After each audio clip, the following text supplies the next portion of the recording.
Welcome to the Power of Offense with Keith and Rodney, and I'm your host Keith. And today on It's Keith's Opinion, we're going to discuss how black women are being used, or shall I say black women are weaponized against the black community. Yes, I said it, and you read it in the title of this video, but black women are being used to destroy the black community, or shall I say what's left of the black community. Yes, they are. Now, right here on your screen, I have a photo. And this photo was taken from a show called Married to Medicine Atlanta. Now, this show is a show that my wife and I watch every Sunday. And we've been watching this show since its conception. What you see in this photo is a couple that was featured on the show. And this is their wedding photo. This is when they got married, right? And there's something disturbing about this picture. Very disturbing about it, right? And I hope that you all see it. I hope that you realize what I'm talking about before I say it. So please, really look at this photo, y'all. To me, this photo, right? This photo is symbolic of how black women at large feel about black men. Yes, it is. You would think that your wedding day would be one of your happiest days ever. Now, this woman right here, the bride, she married a high value man, a doctor. This man he is a psychiatrist, if I'm not mistaken. Make really good money. He has his own practice in Atlanta. She married him. Now, sad to say, they're not married today. No, they're not. They're not married today because his wife chose to divorce him. Now, what's crazy about it is that over the course of the 8 seasons, right, their marriage was in turmoil. And it was in turmoil because the doctor, right, I can't remember his name, but the doctor, he wanted children. He wanted children. Now, his wife, her name is Quad. I remember her name, right? And it's because the show is predicated on the women for the most part. All right, it's predicated on the women. You know, Bravo is a woman's network, so it's predicated on the women. Now, she was a homemaker, so she was a stay-at-home wife, married to a high-value man, right? And this man used to plead with her to have children. And do you know that she turned him down? She told him she didn't want children. This is what the woman told him. But yet still she had 2 miniature dogs that she carried around and treated like children.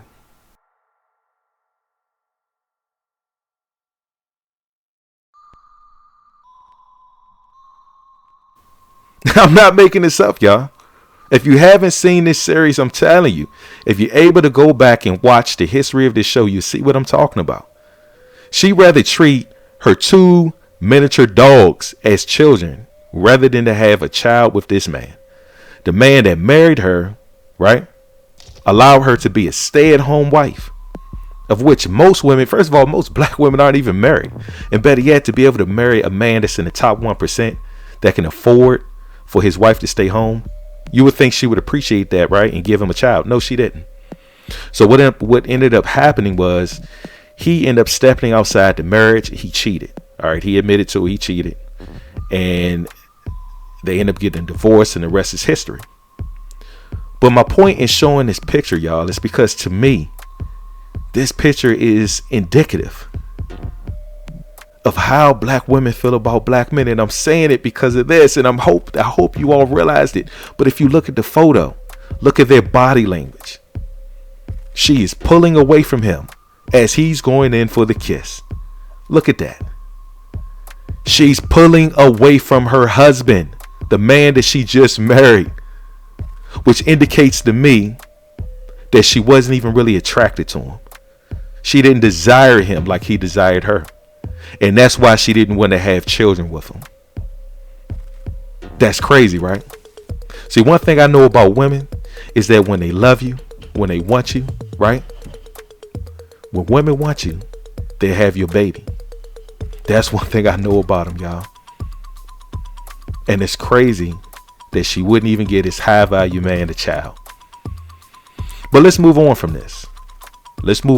I have more that I want to unpack in this, because I want you all to see why I'm saying what I'm saying. Because you know how we do it here at the Power of Offense. Everything we say is backed by facts. So I'm going to present all the facts to you all to show you why I'm saying what I'm saying. Matter of fact, I will allow Kevin Samuels to break it down to you, and then I will continue to unpack from here. Fair use. But Stacey Dash, over the last 20 years, has witnessed her career take a nosedive through some bad publicity, some bad political stances, and some other things. And she came out basically today and said, I'm sorry. I've been angry for a long time, and people use my anger. I was the angry black woman, and I allowed myself to be used. Well, thank you, Stacey Dash, for finally stepping forward and acknowledging what so many men have been trying to say, especially in the black community. People weaponize the passion, the fire, the zest, the zeal that is represented in so many of our women as a weapon for their benefit, not for yours. Stacey Dash is a sister who's had her anger weaponized by other men, and it was actually turned against probably many would say in the black community. Now I'm gonna stop right there, right? Because again, obviously I'm not the only one that feel this way. Obviously I'm not. Now Kevin Samuels just broadcast this show. He just did this show on March the 12th of 2021, right? This Friday. He just said this. So obviously I'm not the only one that see this, right? Now again, I'm gonna unpack this as we go along, because I'm gonna make this very clear why I'm saying this. Now again, right, and let me just throw this out there right now. I'm not saying that all black women, right, are trying or are being weaponized to destroy the black community. I'm not saying that, but I'm saying black women at large. Now, when I'm saying black women at large, that means most of them. I never said all of them. All right, so I'm gonna make this clear, and I'm gonna show y'all why I'm saying what I'm saying. All right. So don't get it twisted. I love my sisters. Yes, I do. I have a black mother. I have a black sister. I have many black women in my family. Right? Because both my parents are black grandmothers, all of that. Right? So I love black women. But I don't like how black women allow themselves to be used. All right? That's what I'm saying. And this is also what Kevin Samuels is saying right here in this video. But let's keep going. Weaponized anger. I've said this to sisters before. This is why you're in HR. Look in profit centers or areas that need to be guarded or defended for a company, and you will tend to find black women in management. Human resources.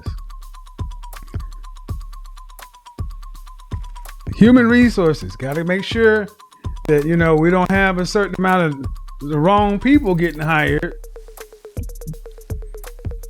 Customer service, debt collection. Oh yeah. Security. Any place where there's conflict, they're gonna hire Big Shirley. Because Big Shirley is gonna cut for her man. Who's her man? I'm sorry, didn't you realize it's the company, it's the institution? When 1 in 4 of you gonna get married, most of them are married to their job. I'm gonna stop right there. I mean, Kevin is unpacking this. He's helping me unpack this, y'all. Yes, most of you all are married to your job, married to your career. And this is being weaponized to destroy the black community. Again, I'm gonna go into it. I'm gonna show y'all what I'm talking about. All right, I'm getting excited. I love what Kevin Samuels is saying right here because I agree with him 100%. And I'm gonna show y'all the evidence to why I'm saying what I'm saying. So let's keep going. That they call a career. Oh, I'm sorry. I'm sorry. It was.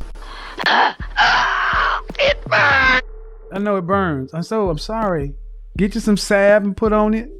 Get you a little wine, some Xanax, some tissue, some Haagen-Dazs. We're going there tonight. Because what's holding you back is your anger. Your anger, justified or not, is being weaponized for other people's benefit. And you're just getting older, more disagreeable, likely more out of shape, and harder to be with. Oh. With Stacey Dash. Now, I would stop right there. All right. Now, I agree with Kevin Samuels 100% in what he just stated. Yes, I do. Black women, your anger, right?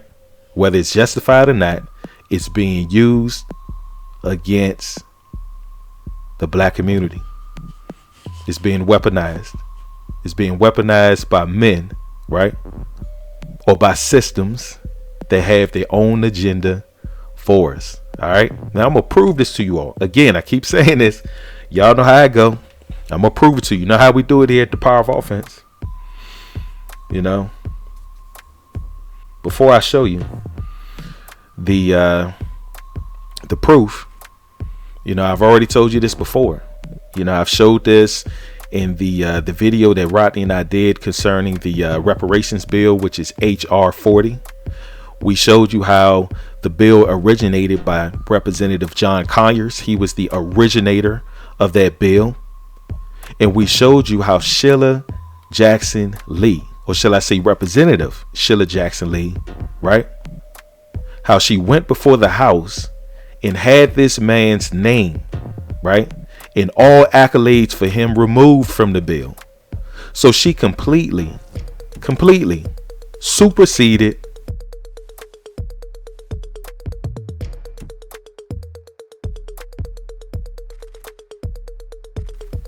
John Conyers' legacy.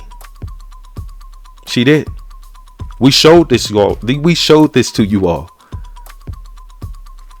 But let's keep going. All right, here we go. This is the evidence that I was referring to. Now, this article says, right? Now, this article was published by CNBC. And it says that Goldman Sachs pledges $10 billion to support advancement of black women. Let that sink in. Goldman Sachs pledges $10 billion to support advancement of black women, not black communities, not black people, just black women. Or shall I say specifically black women? Now, I find that disturbing. Yes, I do. This was just reported on Wednesday, March the 10th, 2021. I find this extremely disturbing that Goldman Sachs is pledging to pay monetary reparations, right? Or shall I say a form of monetary reparations to only black women. Again, let that sink in. Now, the article goes on and it says Goldman Sachs is pledging $10 billion over 10 years. So that's $1 billion a year to advance racial equality and economic opportunity for black women. Now, again, Goldman Sachs is pledging $1 billion a year, y'all, for the next 10 years to advance racial equality and economic opportunity specifically for black women. Not black people, not black communities, just black women. It says the new initiative is called 1 million black women. Not 1 million black people, but just 1 million black women. I mean, this is ridiculous. It goes on and it says the firm noted that reducing the earnings gap for black women could create up to 1.7 million jobs and add as much as $450 billion to the U.S. GDP annually. Now, GDP is gross domestic product. All right. Now, the article says Goldman Sachs said Wednesday that it will commit $10 billion over the next decade towards advancing racial equity and economic opportunity for black women. The new initiative, called 1 Million Black Women, will focus on areas such as access to capital, job creation, financial, health, and workforce advancement. Now, again, this is only for black women. That's it. Not black people, not the black community, just black women. So this is access to capital, job creation, financial health, and workforce advancement only for them. Only for them. Forget that the man, right, is the head of the family. Forget any of that, right? I guess in the black community, the man just don't matter, right? Only the women do, and sometimes the children. Now, it goes on and it says, Goldman said the effort is the largest announcement of its kind in size and scope. Now, listen to that, y'all. The largest of its kind in size and scope. I mean, that is significant. But again, it's not for the entire black community or for all black people. It's only for black women. It says Goldman is partnering with black women-led organizations to better understand the barriers black women face. Again, not barriers that black people face, not barriers that the black community face, only black women. It says the bank will also invest $100 million in philanthropic capital over the next 10 years. It says the targeted funds will take the form of direct investing as well as grants. So listen to that. These women are going to get loans as well as grants, y'all. This is unbelievable. It says the program's goal is to positively impact the lives of at least 1 million black women by 2030, and its advisory council includes former Secretary of State Condoleezza Rice. Now, again, I find this kind of crazy, and I gotta say this. I must say this at this point, that black women at large functions as their own political party. Yes, they do. They function as their own political party. Now, this is across the aisle, right? So this isn't just a left-wing thing, right, or a Democratic thing where black women just operate as their own party within the Democratic Party. Obviously, they do the same thing on the conservative side or the right side.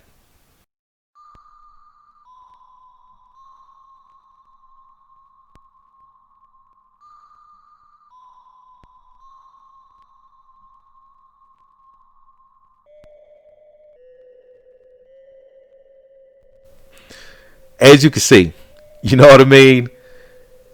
These women are operating as their own political party outside of black men, and in most cases, even black children. Now, the reason why I keep on saying also black children or sometimes black children is because in some cities in this country, the abortion rate of black babies is higher than the birth rate, which means that black women are having more abortions than births. So sometimes they care about the children, but obviously they definitely don't give a damn about the black men. That's what I get from this. And again, this is across the aisle. It's across the aisle. Now it says the program's goal is to positively, I already read that. Now it says that Goldman's announcement comes as employees, shareholders, and society call on corporate America to do more against systemic racism. A slew of companies have announced new diversity and inclusion measures, but it's still unclear whether these initiatives translates into real progress. And then it says, in conjunction with its findings announcement, Goldman released a report called Black Womanomics. You hear this? Black Womanomics, seeking to quantify the gender and racial biases that black women have faced and continue to face. Now, again, these women have their own term, y'all. Black womanomics. You know, not black peoplenomics, not black communitynomics, black womanomics. You know, all I can do is laugh because of the disgust I have for this. And it's sad to me that our women are going along with this. They are. Now, I have another article that I want us to look at that talks about it too. And the reason why I want us to look at this article is because it gives us a little bit more information. Like right here, it says black women's wealth, right? Now, this is CNN Business, and it was published on the same day as the last article. Now, it says black women's wealth is 90% lower than white men. Goldman Sachs is investing billions to change that. Now, the question I have is, why are you comparing black women's wealth to white men? Shouldn't black women's wealth be compared to white women's wealth, or Asian women's wealth, or Hispanic women's wealth, right? So shouldn't it be the comparison be women versus women? Why is black women's wealth being compared to white men? The proper statement, or the proper way to do it, would be black men's wealth compared to white men's wealth. But again, they're acting as if we don't even exist as men. This is sickening. It's sickening. I mean, make that make sense, y'all. Black women's wealth is 90% lower than white men. That shouldn't even be a comparison. Now it says America's black women hold more than 90% less wealth than American white men. And that's a part of this report. It goes on and it says the same things as far as the investment strategies led by black women, such as former Secretary of State Condoleezza Rice, as well as Walgreens CEO Rosalind G. Brewer.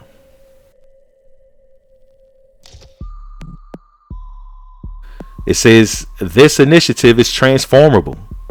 This is what Melanie Campbell, a convener of the Black Women's Roundtable and president and CEO of the National Coalition on Black Civic Participation, which is partnering with Goldman Sachs on this program.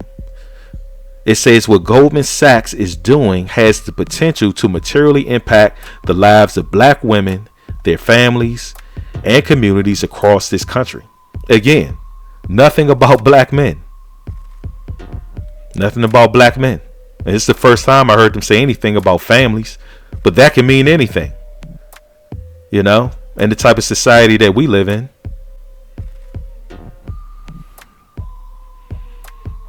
There you go. You have our women being elevated above us as men. The same way that it was done on the plantation, right? Where they controlled us through the women. Goldman Sachs has a plan or an agenda to do the same thing with this 1 million black women initiative, this program.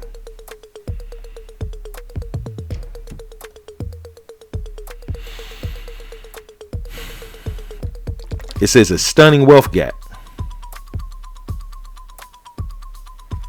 What propels the 90% wealth gap? Mainly a large earnings gap that has only widening since the 1980s and 90s. The study about black women economics found black women currently make 15% less than white women and 35% less than white men. Well, again, the comparison should only be between black women and white women if this whole initiative is just for black women. I don't feel like they should be comparing black women to white men, right? Unless they're trying to tell us something that they view black women as men. Maybe that's what they're trying to say, right? Since black women like to take these leadership roles, right? They always put them in roles of aggression, roles where they can use their anger, like Kevin Samuels was saying. Maybe that's why they make the comparison, because they view black women not as women, but as a tool for their agenda, for their corporations, right? They view them as men. That's what it seems like. Now, since the disparities are present in every stage of a black woman's life, from education to housing to health, and then it says Goldman's initial investments will be made in areas like this through institutions like the Hope Enterprise Corporation, mayors, and HBCUs. Again, I find this not only disturbing but offensive. I'm offended by this as a black man. I am highly offended by this. That Goldman Sachs is investing $10 billion over the next 10 years, right? In only black women. That's it. My thing is this: if you're going to make this investment, right? If you want to sit there and pay any type of monetary reparations, then it should be for the black community. But it's like we have already been written off, y'all, as black men. Like we don't exist. Like we don't mean anything. That's how it comes across to me. But I have something else I want you all to check out. All right. Before I close this out, I'm going to play this video. In this video that I'm going to play, everything is coming from the horse's mouth. All right. So it's not a secondary source. It's a primary source. All right. So here we go. This is a video that was published by CBS this morning, and it features Gayle King, and she has the CEO of Goldman Sachs in this video, as well as one of the executives that works for Goldman Sachs that helped make this 1 million black women initiative happen. Okay, so we want to check this out because we want to hear it from the horse's mouth. All right, so fair use, fair use. Black women in this country have fought for equal pay and equal access to loans for generations so they can start their own businesses and buy homes. But new data out today from Goldman Sachs shows they are still 2 times more likely to live in poverty, and their average hourly wages are 34% less than white men. They're all. Now again, why are they comparing black women to white men? That shouldn't even be a comparison. The comparison should be black men to white men's wealth. That's what the comparison should be. But since this program is only specifically for black women, the comparison should be black women's wealth to white women's wealth, right? But no, that's not what they're doing. So in my opinion, they are, they are viewing black women as men, or they're treating black women as if they are men. That's what I get from this. That's what I get from it.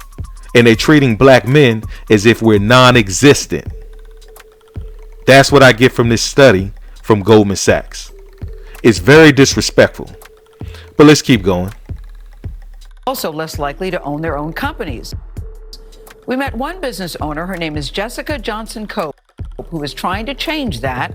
Her company, which has been in her family for generations, provides professional security to businesses across the New York metropolitan area.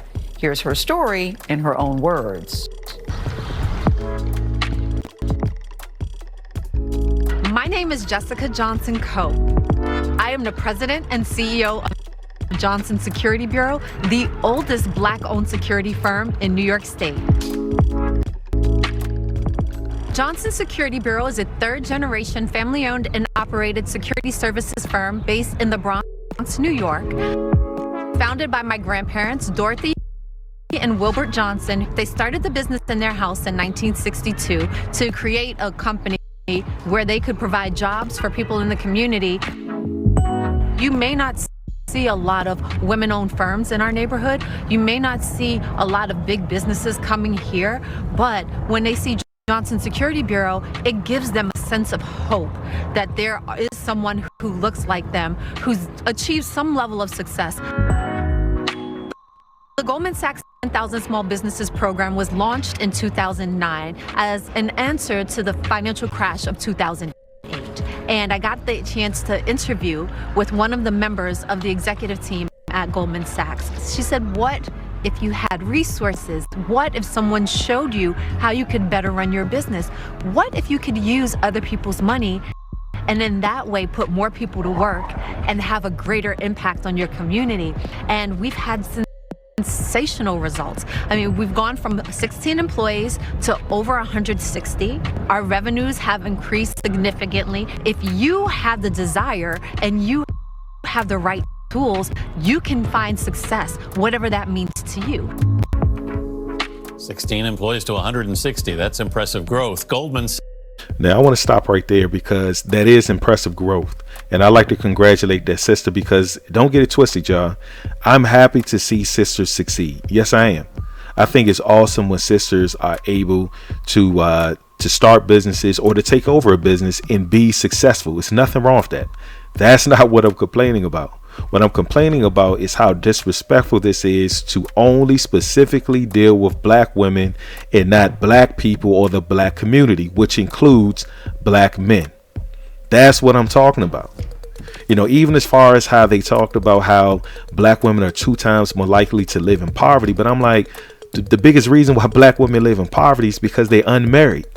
They're unmarried. And this is any group of women. This is across racial bounds. Typically, when women live in poverty, it's because they're not married. Because 2 incomes is better than 1. People who are married have higher incomes. Domestic violence, the rate of domestic violence in marriage is a fraction of what it is among people who are simply living together. The abuse of children in married couples, families, is a fraction of what the abuse of children is among people who are simply living together. So if you put it to an empirical test, it's just very clear that marriage makes a difference. Among blacks, black married couples have had a poverty rate in single digits every year since 1994. If you look at the poverty rate among blacks, it was 22%, and among whites it was 11%. But among black married couples, it was 7.5%. Right. So it's not so they not only do better than blacks as a whole, they do better than whites as a whole. So there is a difference. But again, I don't want to take away or minimize this sister's success. I think it's awesome with her grandparents established, and I think it's awesome that she grew the business to be where it's at today. That's beautiful. But let's keep going and let's hear, you know, what the CEO of Goldman Sachs is saying, as well as his executive. All right. Sachs is announcing a new $10 billion plan to invest in jobs, healthcare, and housing for black women. Chairman and CEO David Solomon joins us with the head of the firm's urban investment group, Margaret Anadu. This is their first TV interview about the announcement. Good morning. Let me stop right here. As you can see, the executive that's doing this interview with him, right? That's the head of urban development, is a black woman. This is a black woman that is participating in this white man, right? The CEO of Goldman Sachs, weaponizing them, in my opinion, to destroy what's left of the black community. Why am I saying that? You don't have a black community without black people. You don't have one without black people. And you have this sister that's working with this white guy, right, to weaponize other black women to completely neutralize what's left of the black community. And the reason why I'm saying it is because this investment does not include black people, which would be black men and black women together.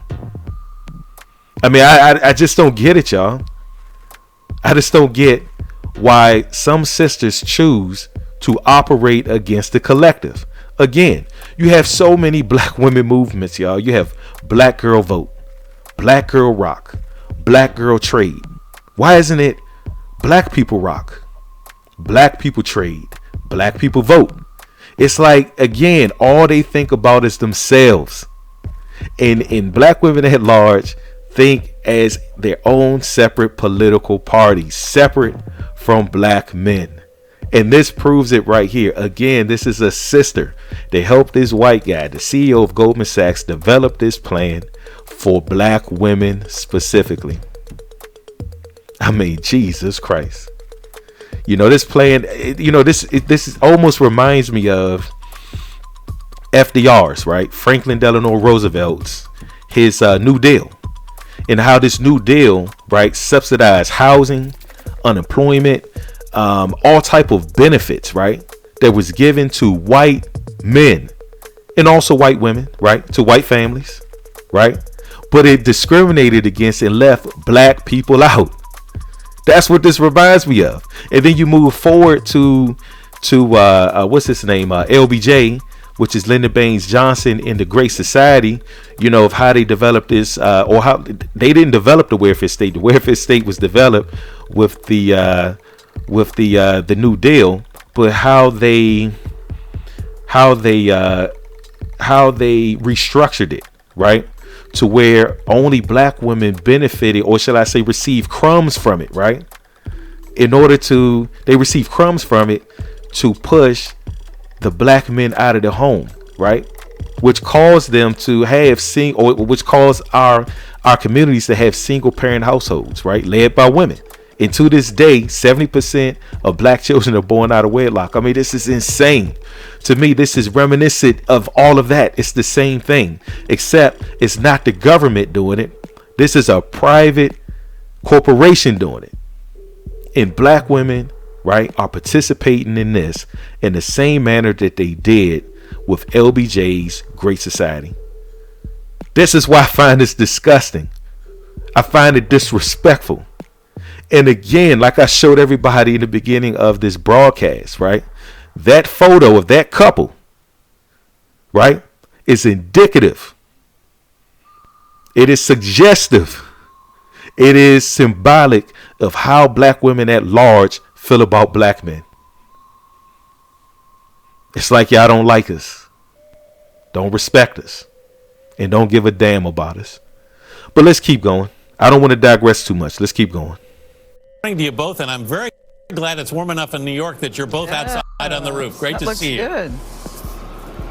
Well, we're really happy to be with you this morning, and it is definitely almost warm enough to be out on the roof.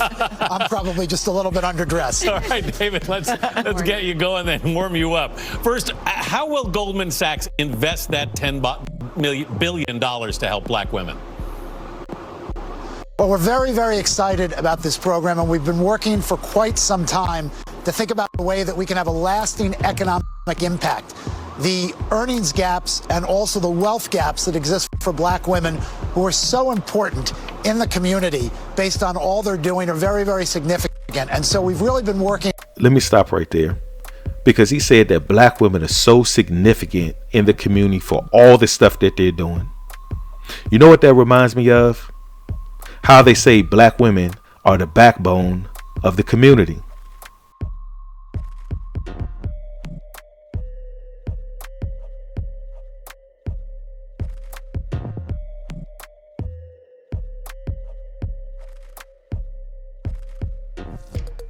The black women who are too often overlooked, but so often prove they are the backbone of our democracy.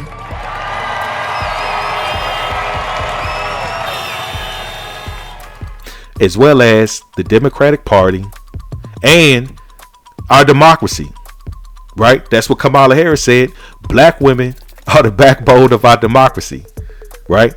Although we don't have a democracy, we have a Republican form of government that's guaranteed under Article 4, Section 4 of our Constitution, right? Our federal Constitution. But this is what they say. And he just said the same damn thing. Right? Not that the men are significant, not that we're the backbone, right? No. Not that black people are significant or the backbone, right? He said black women. All you brothers that's listening to this broadcast, you ought to be highly offended by this. Let's keep going. Toward putting together a longer-term plan to disperse this capital in ways that can really drive broader economic participation, narrow gaps, and really help drive more participation in the economy. And I'd like Margaret to talk a little bit about some of the things that we're thinking specifically about to drive those results over time. Go ahead, Margaret. Yeah. So as we think about the $10 billion and the impact that we can have here, you heard from Jessica Johnson just what it means to have that access to capital. But we want to do something much broader here. And that's why we want to invest in healthcare, education, housing, childcare. Because stepping back, right, these are the foundational elements in a Black woman's life that really drive economic prosperity. Yeah. Well, we want to invest in Black women and provide them with health care and education and housing and child care, right? Yeah, right? Just Black women, not Black people, right? Not Black families, just Black women. Yeah, right? I mean, this is disgusting. All you Black men ought to be upset about this. Not just at Goldman Sachs, but about our women selling us out. Yes, selling us out. Now, again, I said it earlier. I love my Black women. I do. I love my sisters. Right? But I don't like this, man. Because to me, this could be the final blow that completely destroys what's left of Black America. I mean,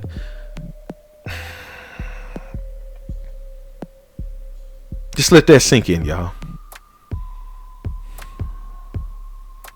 Goldman Sachs is willing to provide a form of monetary reparations only for Black women.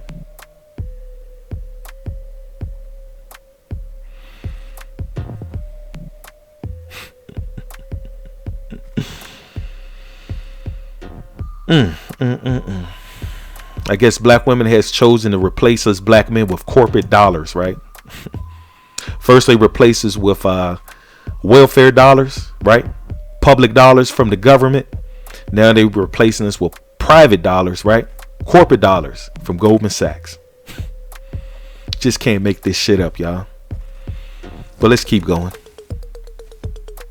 And we think when we can start to narrow some of those opportunity gaps, we unlock her potential, we lift her up. And that's not just important for those Black women, but also we're going to see the impact on their families, on our communities. And we feel pretty strongly we're going to drive progress overall. Margaret, in 2018, you were the youngest Black woman to be named a partner at Goldman Sachs.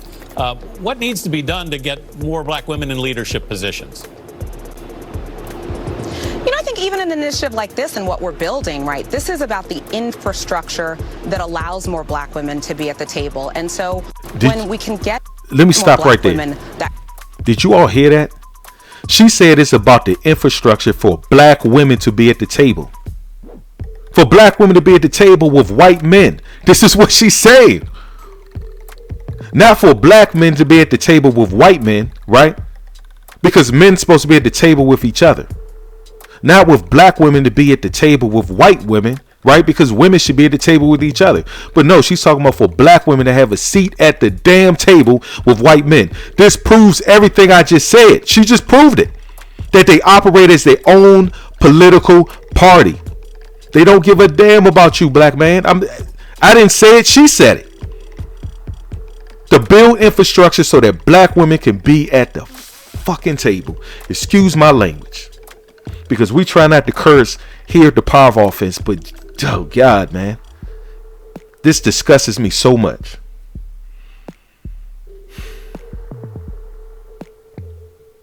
They only want to uplift and unlock the potential of Black women, not Black people, right? Just Black women.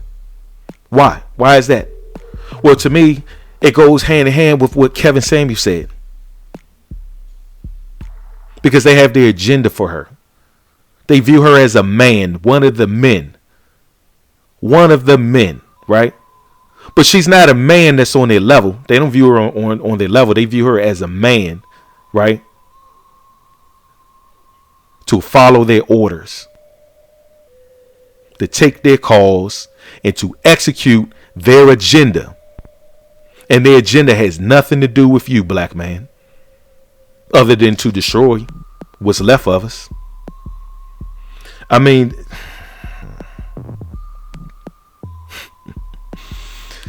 I guess Black women aren't our helpmeets no more, right? I guess they're the head of the family now, right?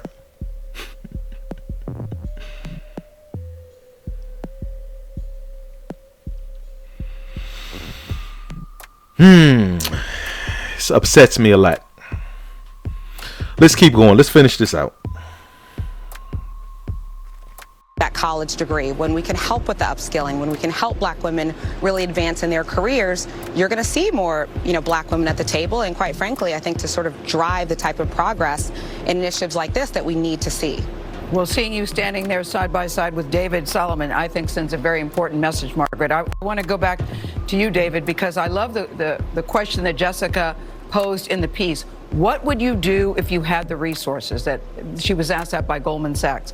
So why is this important to you? I want you to take us behind the scenes about your thinking on this. And it's more than just making opportunities for black women in business.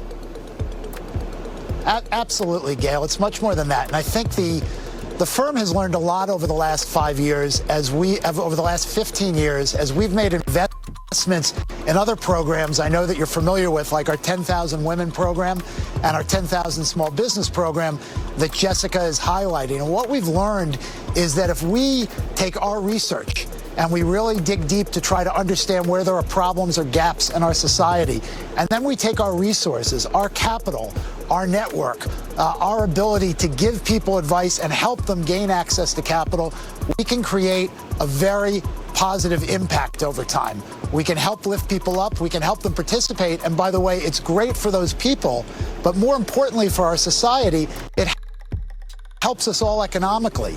If we can close the wage gap for black women in this country, we can create 1.7 million more jobs, and we can increase economic GDP output by about $450 billion. So we all benefit from broader participation, and that's why the research that we're putting out this morning, Black Womenomics, helps us understand where we can all make investments to help drive. I mean, godly, man. Black Womenomics. They have their own damn term. Black Womenomics, y'all. Not black peoplenomics, not black familynomics, Black Womenomics, right? So they can uplift black women, right? Nothing about the black family. Nothing about the black community, man. It's all about them. I'm telling you, black men, black women think they're better than you. Black women at large think they're better than you. Yeah, I said it. They do. This is the only way. The only way, or shall I say the only reason that they would even agree to something like this, man. I mean, this is insane.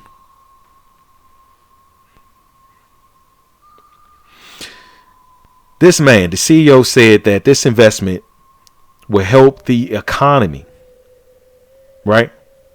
This investment in black women will help the economy. It seems like to me that investment in black people, which includes black men, will help the economy more. But that's not what they're doing, y'all. Obviously, they have an agenda behind this. And I'm telling you, if we don't watch it, this is the final blow for Black America. Black America is done in the next century. I'm telling you, you men, you black men better take heed of what I'm saying. We need to unite. And we need to form our own political party, or we need to operate as our own political party, even across the table. Whether you're on the left or the right, we need to operate in the same manner, y'all. Because I'm telling you, our women are being weaponized by these white men.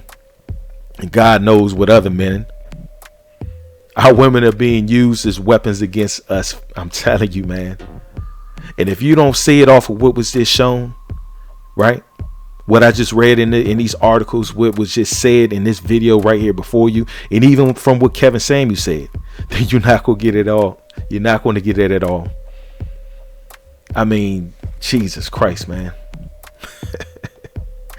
Again, let's just finish this out. Drive our society forward. David, the House is expected to pass today, to vote today on the $1.9 trillion relief package, the COVID relief package. What else needs to be done? I mean, do you think it's enough to begin with? And what else do you think needs to be done to get the economy going again? Well, I think the most important thing, I think the economy is starting to do better, as we've all seen, as we are making progress in the pandemic. The most important gating item for us to get more economic recovery is to continue to advance on the vaccine, and for us to get to a place where people feel healthy, safe, and secure, that they can operate out in the world in a way that's normal and they can participate. So the biggest thing right now is to continue to get vaccines distributed, continue to get the uptake so that we can move forward and get past this horrible health crisis, which has really just amplified some of these inequalities that we see in our society. David Solomon, Margaret Anadu, thank you both for being with us this morning. We appreciate. So, investing in black women gets the economy going. This is what he said. I swear. You know, I've heard men say, God, man, I've heard Tommy Sotomayor say things like black women are the right hand of white supremacy. Right? I've heard David Carroll say that black women would rather be a white man's whore than a black man's wife. And I must say, man, that these women are definitely proving what those brothers what those brothers have said to be true, at least to some degree, man. I'm telling you, this is insane, y'all. Insane. I had to do a video about it, y'all. I'm just, Jesus Christ.